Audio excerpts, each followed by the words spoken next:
Bonjour à toutes et à tous, ma team Kiefer, j'espère que vous allez bien. Aujourd'hui pour cette nouvelle vidéo, on se retrouve pour le match de 8ème de finale Japon-Croatie. Un très beau match à suivre. Alors au niveau des pronostics qui ont été mis, donc 24% de chance de victoire pour les Japonais, 47% de chance pour les Croates et 29% pour le match nul au bout des 90 premières minutes. Donc ça veut dire prolongation et peut-être même péno. Alors, on va regarder un petit peu le tableau pour comprendre où se situe ce match. Japon-Croatie, c'est pour affronter soit Brésil-Corée du Sud, qui n'a pas été joué également. Donc c'est la partie de tableau opposée à la France. C'est le côté du tableau où les Pays-Bas sont imposés face aux États-Unis et où l'Argentine, malgré cette fait peur, s'est imposée face à l'Australie de buts à 1. Donc on a déjà un premier quart qu'on connaît de ce côté-là, Pays-Bas-Argentine. Et de l'autre côté du tableau, on connaît Angleterre-France. La France qui a eu raison de la Pologne et l'Angleterre qui a battu les Lions de la Teranga avec le score le plus large de ces huitièmes, 3-0. Pour l'instant, aucune prolongation, donc aucun péno. Du coup, pour l'instant, on a eu des matchs, on va dire, à sens unique, où on avait quand même une différence de niveau sur le papier, ça s'est révélé sur le terrain. Pays-Bas, États-Unis, on l'a bien vu, Argentine, Australie, France, Pologne, Angleterre, Sénégal, voilà, il n'y avait pas à dire. Là, ça devrait être plus serré. Déjà, Japon, Croatie, je pense que ça sera plus serré. Maroc, Espagne et Portugal, Suisse s'annoncent serré également. Alors, c'est une particularité de cette Coupe du Monde 2022, c'est que les petites équipes ont réussi à s'inviter en huitième. Pas mal de grosses nations sont déjà sorties. L'Allemagne, la Belgique, le Danemark et encore d'autres, l'Uruguay. Et donc on n'a pas de vraie affiche choc pour les huitièmes, mais dès l'écart ça s'annonce déjà être des chocs.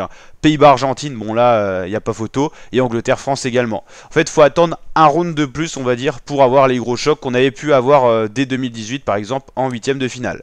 On va se recentrer sur ce match Japon-Croatie. Les cotes sont plutôt resserrées, ce qui montre justement que ça sera peut-être un match plus serré que les autres huitièmes de finale. Les Japonais ne sont pas donnés favoris, cote de 3,95, mais resserré avec la Croatie à 2,07. La Croatie, c'est les finalistes du dernier mondial. Ils ont eu une petite période de 2 ans après le mondial où c'était moins bien. Et là, ils sont en train de reconstituer un beau collectif, certes vieillissant, mais c'est en train de se reconstituer. Et ça reprend de la vivacité dans ce collectif. Les Japonais restent sur une belle victoire surprise face à l'Espagne.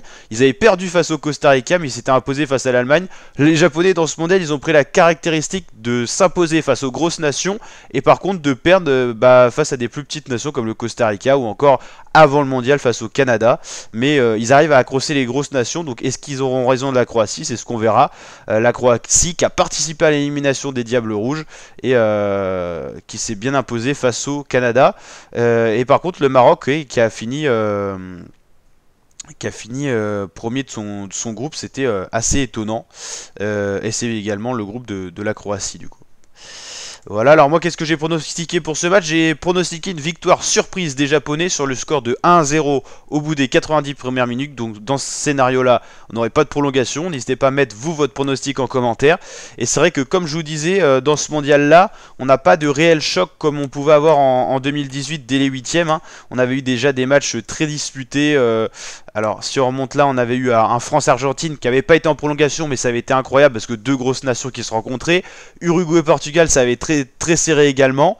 On avait eu, bon après voilà, les Japonais qui étaient déjà en huitième, le Brésil aussi. Il y avait les Russes, mais là avec le contexte actuel ils sont pas là. On avait la Croatie, voilà, la Suède, la Colombie, qui ne sont même pas dans ce mondial. Et on avait eu des prolongations avec Colombie-Angleterre, ça avait souri aux Anglais. On avait Croatie-Danemark, Espagne-Russie également. Donc en gros sur tous les huitièmes, qui en gros c'est 8 matchs, il y avait eu un match là déjà, 2, 3, il y en avait 3 qui étaient allés en prolongation, un seul en quart et après on n'avait plus de prolongation si je dis pas de bêtises. Donc en vrai en huitième normalement on a approximativement 3 sur ce mondial là. On va remonter juste sur un mondial juste pour s'intéresser un petit peu à ça. Au niveau des phases finales ça avait donné quoi?